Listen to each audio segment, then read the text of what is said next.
Assalamualaikum warahmatullahi wabarakatuh. Selamat pagi, selamat beraktivitas. Semoga kita senantiasa dalam lindungan Allah Subhanahu wa Ta'ala dan diberikan limpahan rezeki dan kesehatan selalu. Saya hari ini memberikan informasi kepada rekan-rekan semuanya tentang rak pembuatan maggot ya, tempat pembuatan maggot. Nah inilah kandang yang sedikit sederhana, lumayan lah permanen, dibilang tidak seperti sederhana ya, dibilang tidak juga. Ini adalah rak-raknya, rak-rak budidaya maggot. Dan budidaya maggot ini sudah saya terapkan setengah tahun yang lalu di wilayah Cianjur, tempat anak LSM LH Cianjur ya. Semoga berkembang dan terus berkembang. Alhamdulillah ketika kita pantau ke sana, alhamdulillah berkembangannya luar biasa. Saya pikir mereka awalnya diberi saran hanya sekedar biasa-biasa dan telah hilang ilmunya. Dan alhamdulillah ketika saya lihat bulan kemarin beberapa hari yang lalu, perkembangannya luar biasa. Dan setelah membangun tempat yang semi permanen ya, dan ini terbuat dari kayu-kayu triplek bisa. Nah Pak Asnan, Kang Asnan ya. Nah ini mesin apa ini, sampah-sampah sawi sayur apa itu di daerah wilayah Cianjur memang luar biasa, sangat banyak. Dan daripada terbuang bekas-bekasnya lebih bagus. Ini untuk makanan maggot setelah dicacah. Nah ini induk maggot ya, namanya lalat BSF. Lalat ini sangat bersih, bukan kayak seperti lalat hijau ya. Lalat yang sangat bersih, bahkan terbersih di dunia lalatnya. Nah dia menelurkan anak-anaknya itu di tempat-tempat yang bersih. Dan dia mencari tempat-tempat makanan yang bersih, disitulah dia tidak mau langsung di sampahnya. Dia menginggap dulu di samping dinding atau kayu atau apat atau ember. Setelah menetas dia baru langsung jatuh ke makanan tersebut. Lalat BSF ini instingnya tajam. Dia menaruh telur itu tidak sembarang tempat. Dia menaruh telur itu tempat yang ada makanan. Nanti di situ makanan itulah yang tidak lalat seperti lalat hijau ya, di mana aja mau. Nah, ini adalah campuran pakan yang akan difermentasi untuk bayi maggot. Nah, nanti sudah menetas bayinya itu ditaruh di sini, tidak boleh basah dan tidak boleh kering, asal menggumpal aja. Udah baik untuk perkembangan anak lalatnya. Lalat atau maggot ini yang disebut belatung ya. Kalau bahasa kasarnya belatung, bahasa halusnya maggot. Maggot ini makanannya bersih-bersih. Sampah juga, nasi basi juga memang boleh lah. Tidak makanan seperti bangkai segala macam, hantu belau, tidak. Tergantung dikasihnya lah. Tapi kalau boleh ayam yang mati juga boleh, cuman kan lebih baiknya sayur-sayuran itu supaya proteinnya lebih tinggi. Nah inilah buah-buahan yang sudah busuk, sudah apa, diberikan ke maggot. Bahkan pisang yang udah mau dekatin busuk juga bisa diberikan. Pisang mentah juga bisa diberikan, roti juga diberikan. Maggot ini ketika anak-anak Laskar Hijau Cianjur itu mendapatkan bantuan ayam, bingung memberi makannya. Dan saya mendapatkan pelajaran ilmu ini dari teman saya di Medan beberapa tahun yang lalu, dan langsung saya terapkan di Cianjur pertama kali. Dan Pak Bangbon baru mulai berapa bulan, tapi Pak Bangbon sini udah menghasilkan lumayan. Per minggu aja bisa 1 juta ke atas untuk tingkat perumahan ya, 1 juta ke atas itu, karena tergantung ininya. Ada yang panennya itu untuk berapa gram telur itu bisa mencapai penjualannya kuintal. Inilah yang lumayan, dan ilmu ini wajiblah kita berikan kepada anggota-anggota kita, apalagi anggota Laskar Hijau itu banyak juga yang rencana berternak ayam dan sudah berternak ayam. Dan rencana karena saya melihat semangat anak-anak yang di Laskar Hijau Cianjur itu alhamdulillah luar biasa, karena sayuran juga banyak. Dan akhirnya saya melihat pasar Lewiliang banyak juga sayurnya, dan makanan-makanan ini sampah-sampah yang organik ini belum terjamah sama yang lain-lain.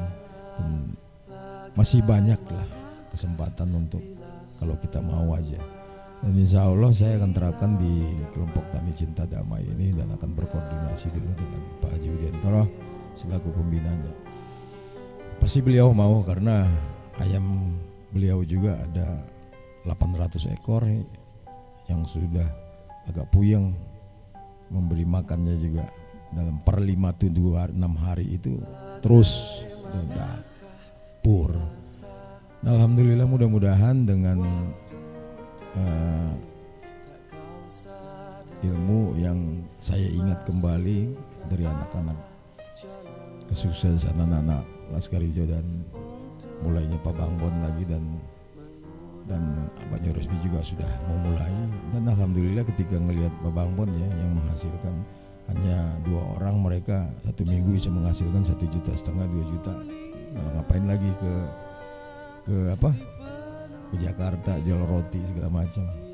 Sepertinya alhamdulillah. Nah ini ayam-ayam yang DOC-nya ya baru berumur 3 hari 4 hari ini. Nah ini baru mulai wilayah daerah Cianjur sana yang baru, Cianjur Selatan ya. Ini baru mulai mereka, dan ketika saya melihat juga di sana, alhamdulillah dari mulai 100 ekor sekarang sudah mulai naik 1.000 ekor, dan pakannya mereka tidak pusing memikirkan masalah makan, karena mereka sudah diajarkan tentang bagaimana caranya membudidayakan maggot. Alhamdulillah ayamnya, dan kemarin katanya panen itu selama kurang lebih 3 bulan ya, keuntungan dari 1.200 ekor ayam 15 juta. Alhamdulillah, karena pakannya bisa diminimalisir dari pakan maggot tadi. Kita tidak beli, hanya mengembangbiakkan maggot tersebut untuk pakan ayam. Minimal 30% kita jadikan indukan lagi, 70% untuk pakannya. Dan kepompongnya itu yang dibilang kasgot itu bisa diberikan ke pakan lelenya untuk menjadikan makanan. Bangkai lalatnya juga dijadikan makanan lele. Jadi tidak ada yang tersisa. Nah seperti ini kan kolam-kolam juga, ikan-ikannya diberikan diberikan maggot. Tidak ada pakai pakan pur segala macam, tapi lumayan ininya tuh. Inilah yang akan diberikan. Itu sampah-sampahnya padahal dicampur sama maggot sedikit. Itu sampah-sampahnya. Dan ini kandang yang lumayan lah, 4x4 buat indukan-indukan ini 2.000-an di dalam. Jadi perharinya itu bisa panen, bisa kuintal perharinya itu. Jadi telurnya itu bisa ratusan gram perharinya sudah, karena kandangnya sudah. Nah di sini kandangnya udah ada 3 dia buat kandang. Awalnya memang kecil, orang ikut saya kasih saran, saya kasih ini begini caranya begini, dan kalau mau siapkan.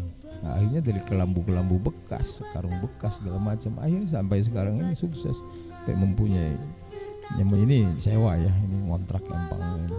Walaupun ngontrak tapi keberhasilannya sudah luar biasa. Dan disinilah tempat-tempat, nah ini ayam yang baru berumur 1 bulan lebih ya. Tuh banyak, kandangnya juga biasa-biasa aja. Mau boleh kandang permanen, karena tadinya awalnya hanya untuk ya sekedarnya aja, terlalu makin lama makin luas, makin lebar. Nah, ini dia. Inilah yang perlu diikutin, dan alhamdulillah saya berikan saran maju sekarang, akhirnya saya kepengen gitu lihat perkembangannya, karena saya juga banyak memberikan DOC ayam kepada masyarakat kelompok tani, bantuan dari Dinas Peternakan. Inilah solusi untuk gimana caranya peternak ayam yang cerdas, yang menghasilkan untung yang luar biasa. Mudah-mudahan saya akan menerapkan langsung, dan saya akan berkoordinasi dulu dengan pembina saya, karena beliau, tanpa beliau semuanya juga tidak bakal terjadi. Tapi insya Allah mudah-mudahan beliau cepat tanggap, karena beliau sekarang ini membina masyarakat, membina desa itu berapa belas desa, membina masyarakat juga banyak. Mudah-mudahan ya. Oke, sampai di sini dulu ya, yang bisa saya sampaikan. Semoga kita semuanya bisa tergerak untuk membuat usaha yang modal kecil ini. Ini ayam-ayam yang diberi maggot tuh, ini luar biasa. Oke, wabillahi taufik. Wassalamualaikum warahmatullahi wabarakatuh. Di dalam